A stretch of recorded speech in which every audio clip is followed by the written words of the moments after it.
Madame, Monsieur, bonsoir. Vous êtes sur Al24 News. Soyez les bienvenus dans ce 19h Info et à la une de l'actualité de ce 16 août. À quelques jours de la réunion des chefs d'état-major au niveau de la CEDEAO, Alger plus ferme que jamais. La solution diplomatique prime pour régler la crise politique au Niger.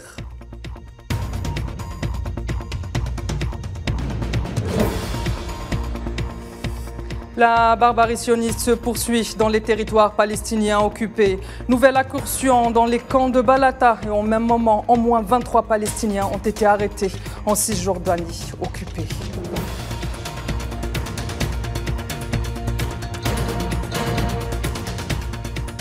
Total Energy annonce entamer des forages au large du Liban pour l'exploration d'hydrocarbures dans le contexte économique et financier du pays. Cette annonce semble tomber à point nommé.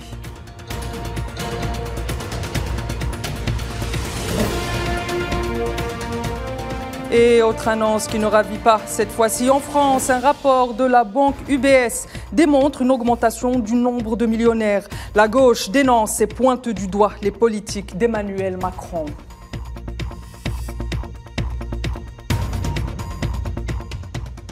Au moins 55 morts et une centaine de blessés. C'est le triste bilan des affrontements qui ont secoué Tripoli, capitale libyenne, durant les dernières 48 heures, opposant la brigade 444 et les forces spéciales de dissuasion.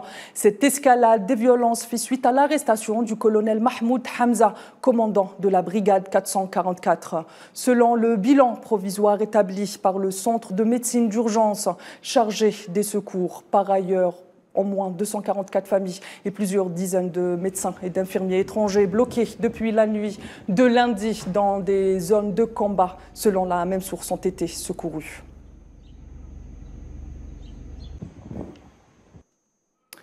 Le calme a regagné les rues de Tripoli après ces 2 jours consécutifs de violents affrontements. Selon les observateurs, cet apaisement est dû essentiellement au transfert du colonel Mahmoud Hamza à une partie neutre gardée secrète pour le moment. Cette décision a été prise suite à l'intervention du Conseil social formé de notables et de personnalités influentes à Tripoli.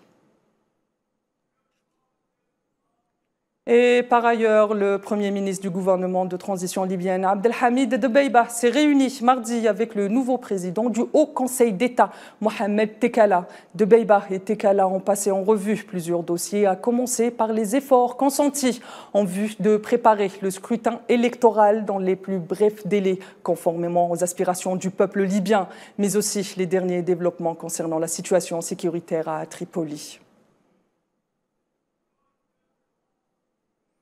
Diplomatie algéro-tunisienne à l'actualité également. Lors d'une entrevue avec son ministre des Affaires étrangères, le président tunisien Kais Saïed a annoncé avoir chargé son chef de la diplomatie, Nabil Ammar, d'effectuer une visite en Algérie en qualité d'envoyé spécial. À cette occasion, Nabil Ammar remettra une lettre au président algérien Abdelmadjid Tebboune.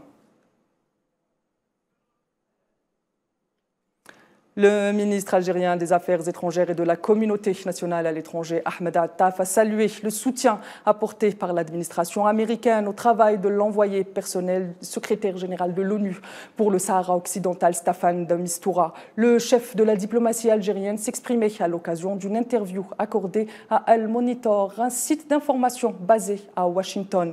Attaf est notamment revenu sur la déclaration américaine publiée après sa rencontre le 9 août courant avec le secrétaire d'État américain Anthony Blinken, déclaration dans laquelle Blinken a réitéré son plein soutien à Staffan de Mistura et il a souligné à ce titre que l'administration Biden n'a pas du tout approuvé la décision de l'ancien président américain Donald Trump concernant la prétendue souveraineté du Maroc sur le Sahara occidental.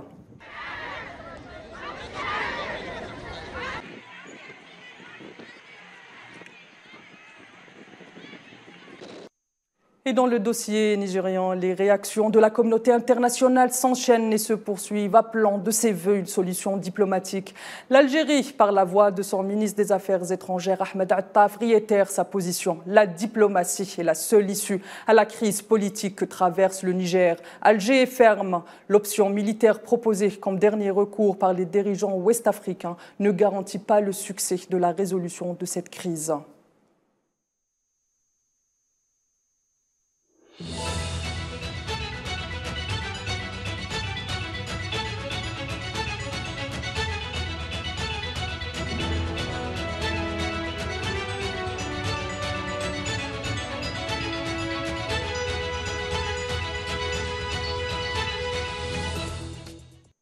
Ces propos ont donc été accordés par Ahmed Attaf au Washington Post.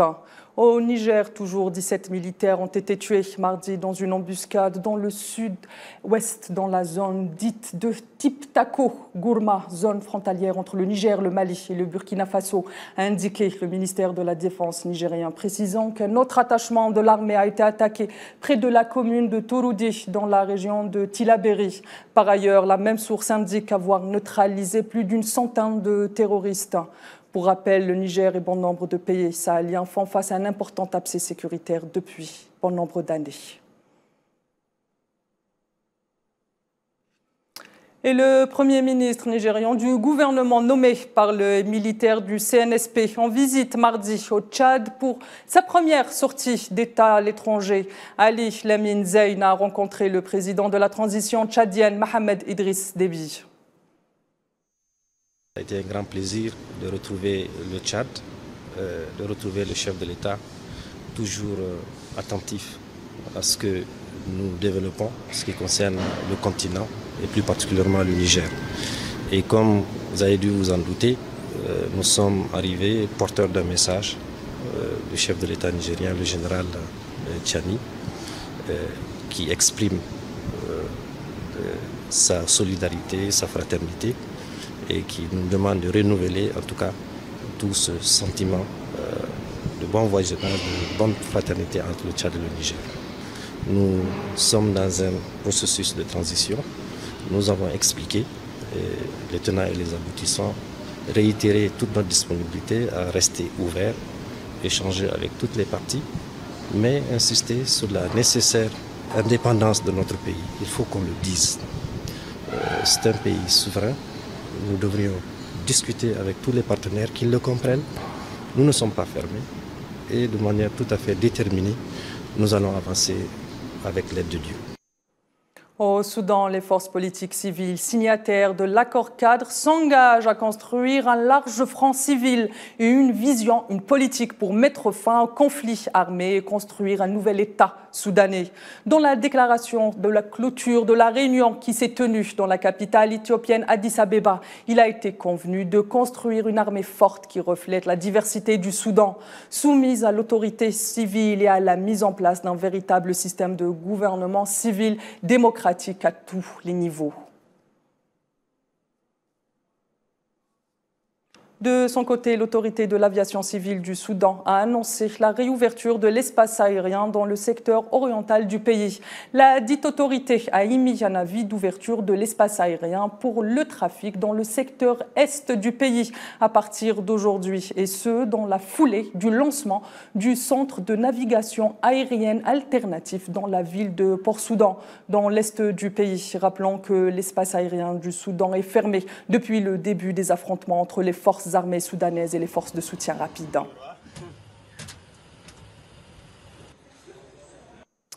C'est sans doute une des rencontres les plus attendues de cette fin d'année. Le prochain sommet des BRICS, abrité par l'Afrique du Sud du 22 au 24 août prochain. Plusieurs thématiques cruciaux seront à l'ordre du jour en cette 15e édition, notamment le partenariat et le multilatéralisme seront au cœur du sommet très attendu, donc, comme indiqué par l'ambassadeur sud-africain en Chine. Ce dernier s'exprimait à l'occasion d'une interview à la télévision chinoise. Le thème de cette année étant BRICS et Afrique, partenariat pour une croissance mutuelle accélérée, un développement durable et un multilatéralisme inclusif. As you see the theme we've chosen. Parlons de paix, de multilatéralisme, réformons le système de gouvernance mondiale de l'ONU, y compris l'ONU, pour qu'il soit inclusif et poussant même la question du rôle des femmes, personnellement, dans le processus de paix. Et poussant même la question du rôle des femmes dans les processus de paix. Nous pensons que nous pouvons impliquer davantage de femmes. Nos processus de paix seront plus stables que le système actuel. Ce sont donc de bonnes choses que nous disons pour nos partenaires BRICS qui vont de l'avant. C'est pourquoi il y a tellement d'intérêt pour ceux qui veulent rejoindre les BRICS en raison des avantages directs de ce groupe. En Palestine occupée, plusieurs civils palestiniens ont été blessés par des balles lors d'une nouvelle incursion des forces armées sionistes dans le camp de Balata à Naplouse. Selon le Croissant Rouge palestinien, ils étaient en nombre de 8 à avoir été ciblés par les balles réelles, tandis que 58 autres ont été asphyxiés après des tirs à la bombe à gaz.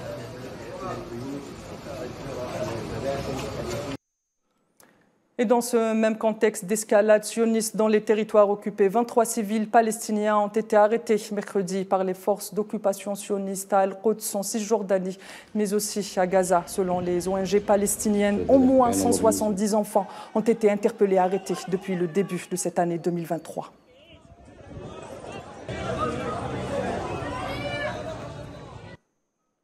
Je vous le disais en titre, le groupe français Total Énergie annonce qu'il va entamer des forages au large du Liban pour l'exploration d'hydrocarbures. Une plateforme de forage est arrivée mercredi dans le bloc 9 du Liban. Un projet qui intervient à point nommé pour un pays pris en tenaille entre la crise économique et financière et ses besoins en autonomie énergétique. Khardin Batache. L'épineuse question de l'autonomie énergétique du Liban serait-elle en passe d'être résolue ? Le groupe Total Énergie a annoncé mercredi l'arrivée d'une plateforme au large des côtes libanaises afin d'entamer le forage depuis d'exploration à la fin du mois. Après un accord signé en octobre 2022 délimitant la frontière maritime entre le Liban et l'entité sioniste dans la zone du champ de Karish. Cette opération permet au Liban d'entamer l'exploration dans le bloc 9, site au champ potentiel de Cana. Dans un communiqué, Total Énergie a annoncé l'arrivée de l'appareil de forage sur le bloc 9 à environ 120 km au large des côtes de Beyrouth. Un premier hélicoptère chargé d'assurer le transport des équipes jusqu'à cet appareil est également arrivé à l'aéroport de Beyrouth. Aujourd'hui, une nouvelle page s'ouvre. Après quelques jours, lorsque les questions logistiques seront réparées, la fouille commencera, si Dieu le veut. Nous attendons 2 ou 3 mois, selon la durée de l'exploration, pour connaître le résultat de ce forage. Nous sommes positifs. Pourquoi sommes-nous positifs ? Parce que lorsque le DG de Total et le PDG d'Eni nous ont rendu visite, ils ont dit qu'ils étaient optimistes quant à l'existence d'un champ potentiel, précisément dans le bloc 9 de Cana.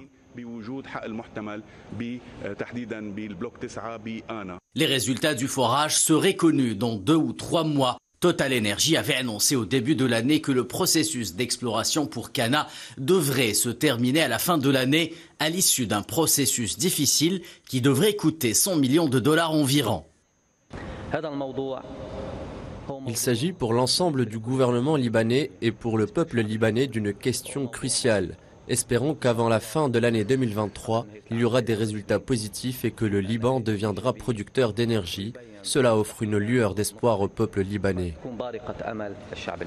Les analystes s'accordent à dire cependant qu'il faudra plusieurs années à Beyrouth pour amorcer la phase d'exploitation en cas de découverte d'une quantité de gaz suffisante permettant d'assurer la rentabilité. Le secteur de l'énergie au Liban est totalement dominé par le pétrole, qui représente plus de 90% de l'énergie primaire consommée et près de 30% des importations totales du pays en 2022. En pleine crise institutionnelle et socio-économique, le Liban compte sur la présence de ressources naturelles pour faire face à la crise déclenchée en 2019, qualifiée par la Banque mondiale comme l'une des pires crises de l'époque moderne.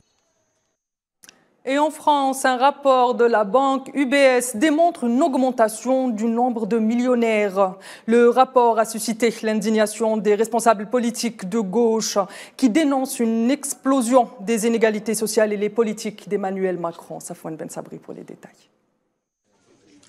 Y aurait-il trop de riches en France ? C'est la question qui surgit suite à un rapport de la banque UBS classant la France parmi les pays comptant le plus de millionnaires. La nouvelle a fait monter au créneau la gauche qui s'insurge contre un creusement des inégalités subies par les classes les plus démunies.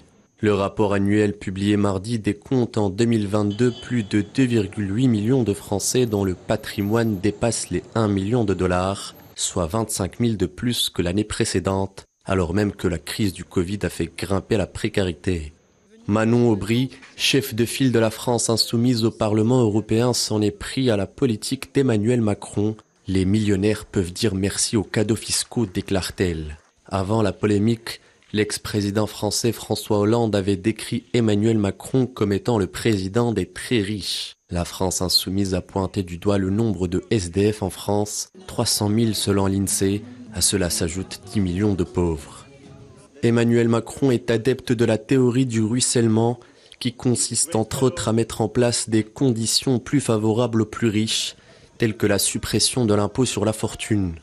Une stratégie qui permettrait d'encourager la croissance et la création d'emplois, qui en réalité a augmenté les dividendes des ultra-riches. La politique ne passe pas auprès des classes populaires. Les Gilets jaunes avaient accusé le président français de faire des cadeaux aux ultra-riches, aux dépens des simples salariés. Les autorités russes ont annoncé avoir contré une nouvelle attaque de drones ukrainiens à Moscou. Selon le ministère russe de la Défense, les systèmes de défense aériens ont abattu 3 drones au-dessus de la région de Katouga, à l'ouest de Moscou. Et le rouble se revigore après la décision de la Banque centrale russe de revoir à la hausse le taux d'intérêt de 8,5 à 12%. Mercredi, la monnaie russe était stable à la bourse de Moscou.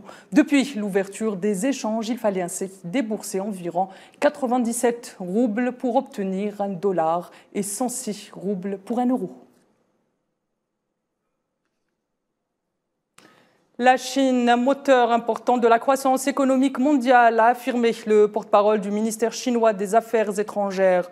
Wang Wenbin s'exprimait lors d'une conférence de presse à Pékin. Cette affirmation se veut par ailleurs une réponse aux médias occidentaux selon lesquels un ralentissement de la croissance économique de la Chine pourrait présenter des risques pour le développement économique mondial.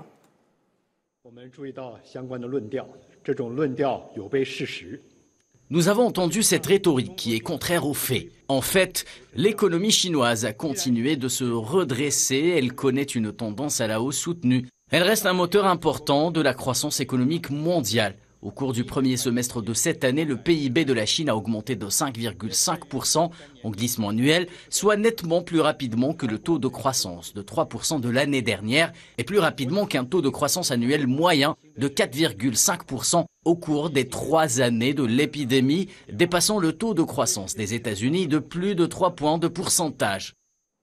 Dans un autre registre, l'agence de notation américaine Fitch Ratings a averti des dizaines de banques américaines dont JP Morgan, plus grande banque du pays, pourraient être exposées à des dégradations radicales de leurs notes. Les défauts de paiement ont tendance à augmenter dans un environnement de hausse des taux. L'agence Fitch s'est dite à ce propos préoccupée par l'impact des défauts de paiement des bureaux sur les petites banques. Par ailleurs, dès cette annonce, les actions de JP Morgan Banks of America et Citigroup sont chutées. En Finlande, l'ancien Premier ministre conservateur Alexander Stubb a annoncé mercredi sa candidature à l'élection présidentielle prévue en janvier prochain. L'actuel président du pays nordique, Sauli Niinistö, quitte ses fonctions à l'âge de 74 ans après avoir accompli le maximum de mandats, soit 12 ans à la tête du pays.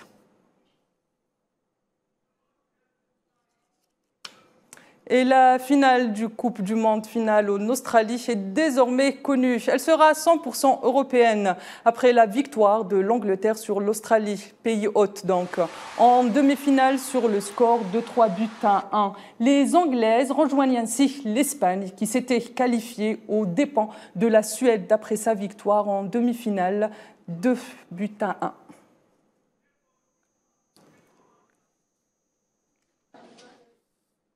Madame, Monsieur, c'est ainsi que s'achève ce 19h Info. Je vous donne rendez-vous à 20h45 pour le point de l'actualité africaine. D'ici là, prenez soin de vous.